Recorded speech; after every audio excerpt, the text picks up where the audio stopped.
नमस्कार साथियों।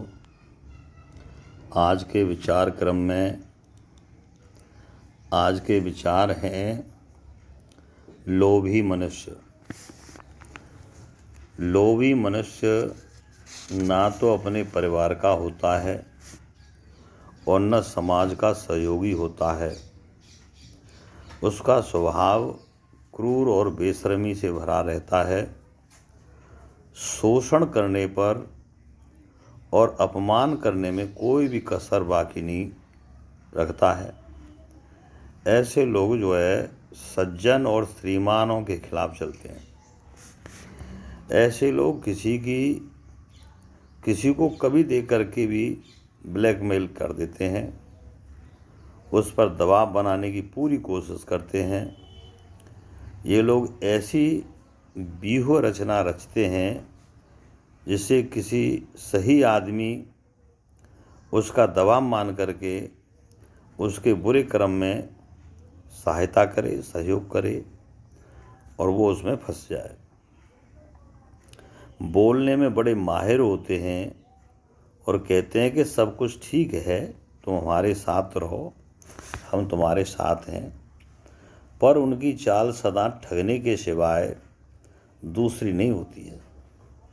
भोले भाले लोग इनकी चालों में फंस करके तबाह होते देखे गए हैं।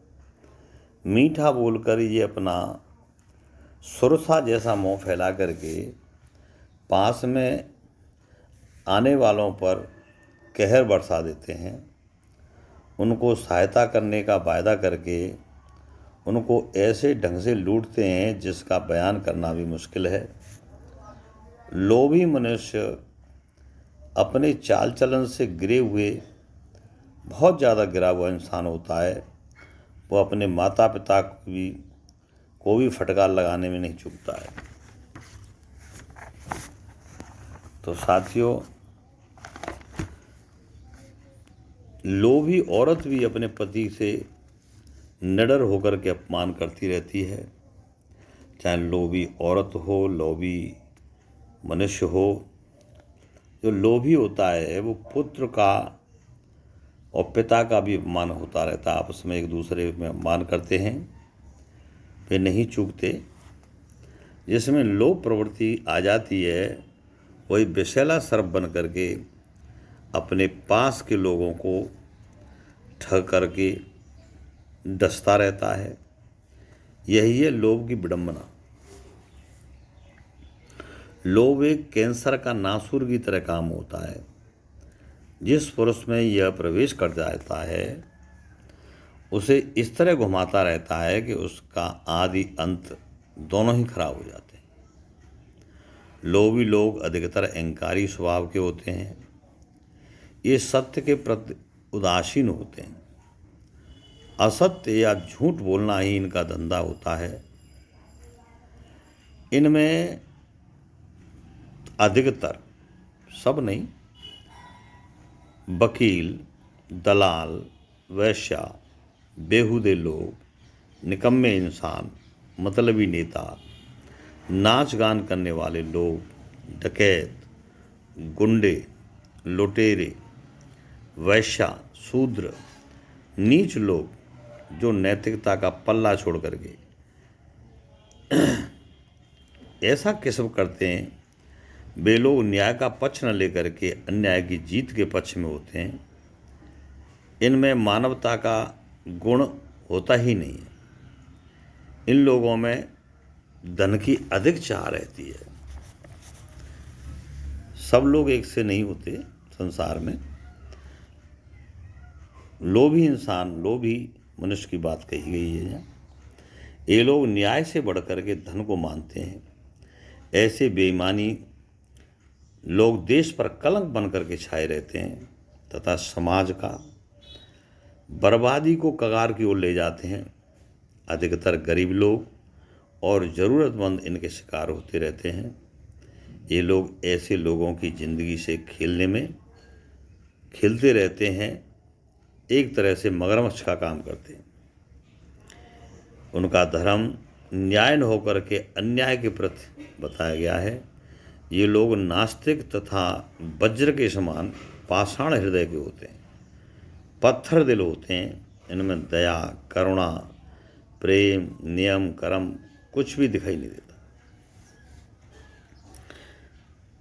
ये सब लोग लोभ से ग्रस्त हो जाते हैं तथा इसमें नैतिक जीवन को, जो अमर जीवन है, उसे भूल करके नरक का सौदा तैयार करते रहते हैं और उसमें खुद ही फंस जाते हैं।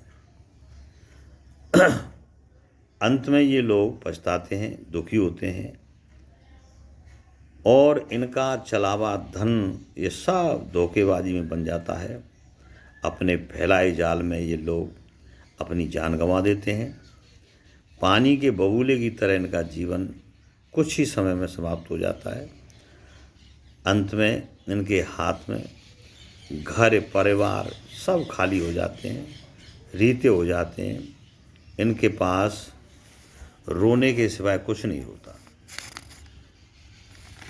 लोभी मनुष्य ज़्यादा न होना चाहिए। ये लोग ईश्वर के विरोधी तथा अधर्मी होते हैं। ये लोग इतने अंधे, मूर्ख तथा धूर्त होते हैं कि जिस हांडी में खाते हैं उसी में छेद करते हैं, जिस डाली पर बैठते हैं उसी डाली को काटते हैं। ऐसे लोग गुटबंदी वाले लोग होते हैं। 4-6 अपने जैसे व्यक्ति इकट्ठा कर लेते हैं, गुटबंदी में रहते हैं। इनका एक बहुत बड़ा जाल होता है। यह जाल फैला हुआ होता है अपने जो व्यक्ति होते हैं, उनके अपने गुट के जो लोग होते हैं, अपने गुट के लोगों के प्रति वफादार होते हैं ये, पर वहाँ ठगने में ये आपस में भी चूक नहीं करते हैं। कुछ अधिकारी, कर्मचारी तथा मजदूर तथा किसान भी इसी स्वभाव के होते हैं, जो निष्ठुर तथा बेईमान होते हैं। ये लोग ना आपस में काम करते हैं और न खेतों में अनाज उगाते हैं, ना ये किसी भी मजदूरी देते हैं किसी को, न मजदूरी करते हैं। बस नाम मात्र का रूप धारण करके आप लोगों को तबाह करने का ड्रामा करते रहते हैं। लोभ की भावना इंसान को कैसा कैसा नचा नचा कर तबाही के कगार पर ले जाती है, इसका अनुमान लगाना इतनी जल्दी संभव नहीं है। कपट, छल का तो तभी पता चलता है जब इनकी कलई साफ हो जाती है। देखने में आता है ये लोग बगुले की तरह कपड़े पहन करके और विश्वास दे करके भूल जाते हैं और ये बगुले की तरह रहते हैं और अंत में इनकी कलई खुलती है। ये कहीं के नहीं रहते हैं। आमतौर पर उदाहरण देखने में तमाम देख रहे हैं, देखने में तो ऐसे लगते हैं कि बहुत बड़े संत, बहुत बड़े त्यागी, बहुत बड़े ऋषि हैं, लेकिन जब पता चलता है तो वो कहीं के नहीं रहते हैं।